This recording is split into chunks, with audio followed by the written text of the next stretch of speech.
Hello friends, எல்லாரும் எப்படி இருக்கீங்க? இன்னைக்கு நம்ம வீடியோல ரொம்பவே ஹெல்த்தியான ஒரு டேஸ்டியான ஸ்நாக் ரெசிபி தான் பார்க்க போறோம். இந்த ரெசிபி வந்து பாத்தீங்கன்னா நம்ம ஈவினிங் டைம்ல சாப்பிடுறதுக்கு ஸ்நாக்காவும் யூஸ் பண்ணிக்கலாம்.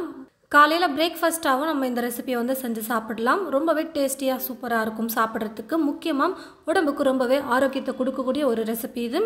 வாங்க நல்ல ஹெல்த்தியா பாசிப்பருப்பை வச்சு குழி பணியாரம் எப்படி செய்யறதுன்னு பார்க்கலாம். ஒரு கப் பாசிப்பருப்பு எடுத்துருக்கேன் நான். பாசிப்பருப்போட வெயிட் வந்து பார்த்தீங்கன்னா 1/4 கிலோ இருக்குது. நான் 250 கிராம் பாசிப்பருப்பு எடுத்து ஒரு பாத்திரத்தில் சேர்த்துடுறேன். தண்ணியில் வந்து பார்த்தீங்கன்னா 1 மணி நேரம் நல்லா பருப்பை ஊற வச்சு எடுத்துக்கலாம். ரொம்ப நேரம் கூட ஊற வைக்க வேணாம். 1 மணி நேரம் இல்லை ஒரு 1.5 மணி நேரம் ஊற வச்சிங்கனாலே போதும். நல்லா பாசிப்பருப்பு ஊறி வந்துடும். பாருங்கள் ஃப்ரெண்ட்ஸ், நல்லா 1 மணி நேரத்துக்கு பாசிப்பருப்பை நல்லா ஊற வச்சு தண்ணியில் நல்லா கழுவிட்டு எடுத்து வச்சுருக்கேன். இப்போ ஒரு மிக்ஸி ஜார் எடுத்துக்கிட்டு அந்த மிக்ஸி ஜாரில் பாசிப்பருப்பை சேர்த்துக்கலாம். ரொம்ப தண்ணி இல்லாமல் வடித்து சேர்க்கணும் அப்படின்னு இல்லை, அப்படியே நம்ம அள்ளி மிக்சியில் சேர்த்துக்கிட்டால் போதும். கூடவே 2 துண்டு இஞ்சி வந்து சேர்த்துக்கிறேன். காரத்துக்கு தேவையான அளவுக்கு பச்சை மிளகாய் சேர்த்துக்கலாம். நான் வந்து இப்போ 4 பச்சை மிளகாய் சேர்க்குறேன். எல்லாத்தையும் சேர்த்து நல்லா நைஸாக அரைச்சி ஒரு பாத்திரத்தில் சேர்த்துக்கலாம். பாசிப்பருப்பை நான் மிக்சியில் போட்டு நல்லா நைஸாக அரைச்சி எடுத்துக்கிட்டேன். இப்போது தேவையான அளவுக்கு உப்பு சேர்த்துக்கலாம். தண்ணி வந்து கொஞ்சமாக சேர்த்து மாவு வந்து அரைச்சி எடுத்துக்கோங்க. இப்போ நல்லா நம்ம கரண்டியை வச்சு ஒரு 3லிருந்து 5 நிமிஷத்துக்கு இப்படி கலந்து கொடுத்துக்கலாம். எந்த அளவுக்கு நல்லா நம்ம கலந்து கொடுக்குறோமோ அந்த அளவுக்கு நல்லா சூப்பராக சாஃப்டாக வரும்.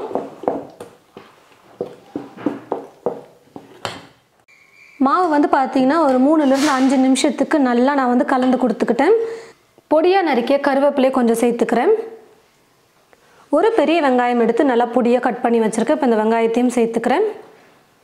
வெங்காயம் நிறையா இருந்தால் சாப்பிட நல்லா இருக்குன்றதுனால நான் வந்து கொஞ்சம் நிறையாவே சேர்த்துக்கிறேன். கூடவே பொடியை நறுக்கிய கொத்தமல்லி கொஞ்சம் நிறையாவே சேர்த்துக்கிறேன். இப்போ இது எல்லாத்தையும் சேர்த்து நல்லா கலந்து கொடுத்துக்கலாம். கலந்து கொடுத்ததுக்கப்புறமா பாருங்கள், மாவு ரொம்ப கெட்டியாக இருந்ததுன்னா தண்ணி கொஞ்சமாக சேர்த்துக்கலாம். கொஞ்சம் இட்லி மாவு பதத்துக்கு மாவு இருக்கணும், இந்த அளவுக்கு கெட்டியாக இருக்கக்கூடாது. அதனால் இப்போ நான் கொஞ்சமாக தண்ணி சேர்த்து கரைச்சிக்கிறேன். கொஞ்சம் கொஞ்சமாக தண்ணியை சேர்த்து மாவு கரைச்சிக்கலாம். இது கூடவே வந்து பார்த்தீங்கன்னா ரவை வந்து ஒரு 4 ஸ்பூன் அளவுக்கு நான் சேர்த்துக்க போகிறேன். நல்லா ஸ்பூன் ஃபுல்லாக இந்த மாதிரி 4 ஸ்பூன் சேர்த்துக்கோங்க. ரவையை சேர்த்ததுக்கப்புறமா நல்லா கலந்து கொடுத்துக்கலாம். ஒரு 10லிருந்து 15 நிமிஷத்துக்கு அப்படியே இப்போ நம்ம இந்த மாவை விட்டுட்டோம்னா நல்லா ரவை வந்து ஊறி வந்துடும்.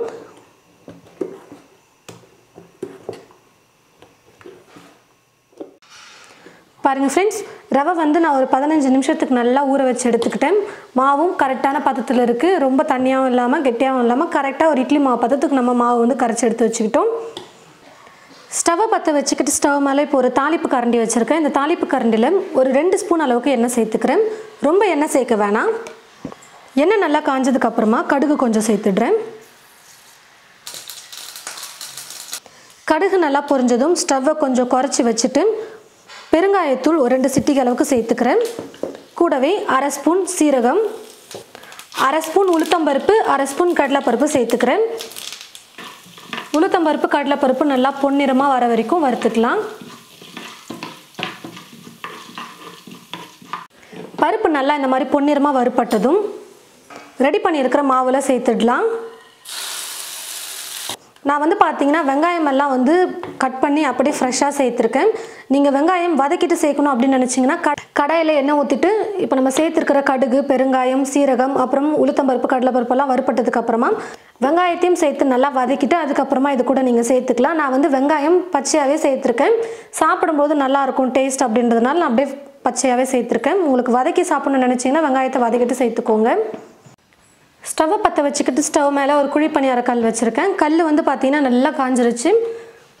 இப்போது ஒவ்வொரு குழியிலுமே கொஞ்சமாக எண்ணெயை வந்து சேர்த்துக்கலாம். உங்களுக்கு எண்ணெயை விட நெய் பிடிக்கும் அப்படின்னு நினச்சிங்கன்னா நெய் கூட சேர்த்துக்கோங்க. நல்லா சூப்பராக இருக்கும் சாப்பிட. இப்போ நம்ம ரெடி பண்ணியிருக்கிற மாவை சேர்த்துடலாம் ஒவ்வொரு குழியிலையும்.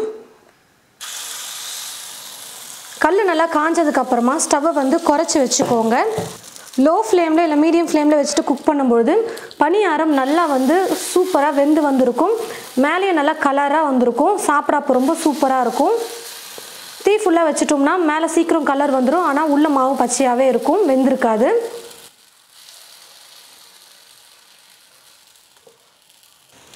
ஸ்டவ்வை குறைச்சி வச்சுட்டே குக் பண்ணிக்கலாம். கொஞ்சம் நேரம் நல்லா வேகட்டும். மேலே மூடி வந்து கொடுத்துருப்பாங்க குழி பணியாரத்துக்கு, அந்த மூடி போட்டு மூடி வச்சிடலாம். ஒரு பக்கம் பணியாரம் வந்து பார்த்தீங்கன்னா நல்லா வெந்து வந்துருச்சு. இப்போ நம்ம திருப்பி போட்டுக்கலாம்.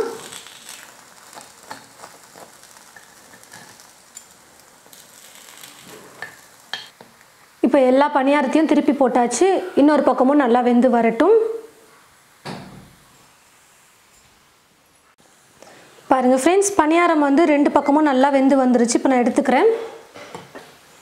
ஸ்டவ்வை குறைச்சி வச்சுட்டே குக் பண்ணிங்கன்னா மேலே நல்லா கலர் வந்திருக்கும், உள்ளேயும் மாவு வந்து நல்லா வெந்து வரும். சாப்பிட்றதுக்கு அப்போ சூப்பராக இருக்கும். இப்போ திரும்பவும் பணியாரக்கல்லில் கொஞ்சமாக எண்ணெயை சேர்த்துட்டு நம்ம மாவு ஊற்றி பணியாரம் செஞ்சு எடுத்துக்கலாம்.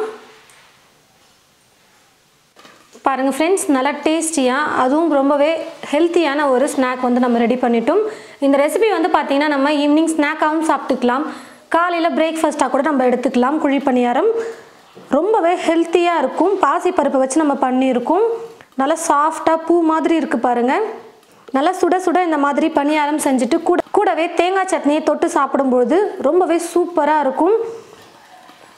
நல்லா மழைக்கெல்லாம் வந்து பார்த்தீங்கன்னா இல்லைனா ஈவினிங் சுட சுட ஏதாவது சாப்பிட்ணும் அப்படின்னு நினச்சிங்கன்னா இந்த மாதிரி நல்லா ஹெல்த்தியாக ஒரு பாசிப்பருப்பு குழி பணியாரம் செஞ்சுட்டு கூடவே தேங்காய் சட்னி இல்லை கார சட்னி செஞ்சுட்டு நீங்கள் கொடுத்தீங்கன்னா ரொம்பவே விரும்பி சாப்பிடுவாங்க. நம்ம எடுத்துருக்கிற அளவு வந்து பார்த்தீங்கன்னா வீட்டில் இருக்கிற எல்லாரும் சாப்பிட்றதுக்கு கரெக்டாக இருக்கும். அதாவது ஒரு 4-5 பேர் வந்து வயிறு ஃபுல்லாக சாப்பிட்றதுக்கு கரெக்டாக இருக்கும். எப்போவும் நம்ம இட்லி மாவு தோசை மாவு வச்சு தான் செய்வோம். இந்த மாதிரிலாம் நம்ம ட்ரை பண்ணியிருக்கவே மாட்டோம்.